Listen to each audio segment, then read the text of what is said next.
शेख सादी का एक वाक़या मैं आपके साथ डिस्कस करता हूँ अपनी किताब गुलिस्तान शेख सादी में उन्हें तज़किरा किया है इसका। कहते हैं एक रात में सोया हुआ था, मेरे ख्वाब में दो फरिश्ते आए और वो मुझे आके कहते हैं कि आइए चलिए हम आपको जन्नत और दोज़ख की सैर कराते हैं।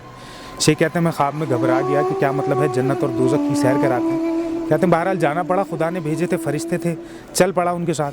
कुछ दूर जाने के बाद वो मुझे कहते हैं कि आइए चलिए हम आपको पहले दोज़ख की सैर कराते हैं। शेख कहते हैं कि दोज़ख का एक खाका मेरे जहन में बना हुआ था कि बहुत बड़ी सी जगह होगी, उसमें लोग होंगे, उसमें आग लगी हुई होगी और लोग जल रहे होंगे। कहते हैं वो सुन के घबराहट होने लगी तो चल पड़ा मैं उनके साथ। जब मैं वहाँ पहुँचा तो वहाँ का एक बड़ा अजीब ही मंजर था। वो मंजर ये था कि एक बहुत बड़ा सा हॉल है, उसके बीच में एक बहुत लंबी सी टेबल लगी हुई है, दोनों अतराफ लोग बैठे हुए हैं, सामने उनके सूप रखे हुए हैं, सूप में चमचे। इन लोगों ने सफ़ेद रंग का लिबास पहना है, लेकिन इनका लिबास बहुत गंदा है और चेहरे से ये बड़े कमज़ोर और लागर लग रहे हैं। शेख कहते हैं मैं अभी ये सोच रहा था कि किस तरह की दोज़ख है, तो वो फरिश्ता मुझे कहता है असल में शेख इनके साथ प्रॉब्लम ये है कि इनकी कोहनियों में ना जोड़ नहीं है, तो जब ये सूप पीने की कोशिश करते हैं तो बजाय पीने के अपने ऊपर गिरा लेते हैं, तो इसकी वजह से इनके कपड़े भी गंदे हैं और थोड़ा बहुत जो चला जाता है उसकी वजह से ज़िंदा है। अब शेख कहते हैं मैं यही सोच रहा था कि ये किस तरह की दोज़ख है।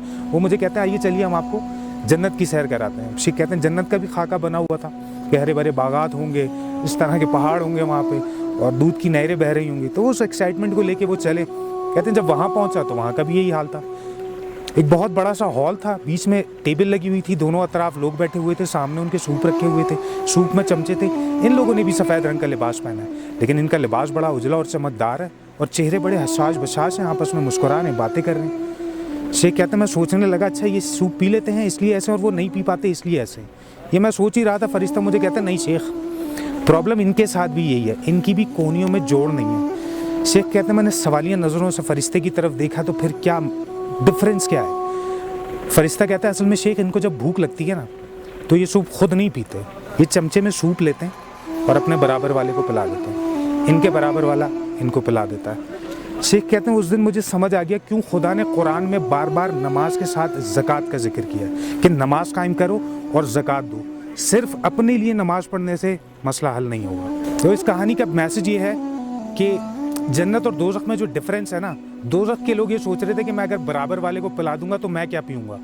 जन्नत के लोगों ने ये सोचा कि मैं खुद नहीं पी रहा तो मैं बराबर वाले को तो पिला दूँ। सिर्फ इतना सा डिफरेंस है माइंड सेट का। अगर मैं सिर्फ अपने लिए जीने की कोशिश करता रहूँगा काम नहीं चलेगा। मैं जब तक दूसरे को नहीं पिलाऊँगा, जब तक दूसरे के लिए काम नहीं करूँगा, यही खुदा का काम है कि बंदगाने खुदा की मदद करना। दूसरों की मदद करें, अल्लाह ताला आपकी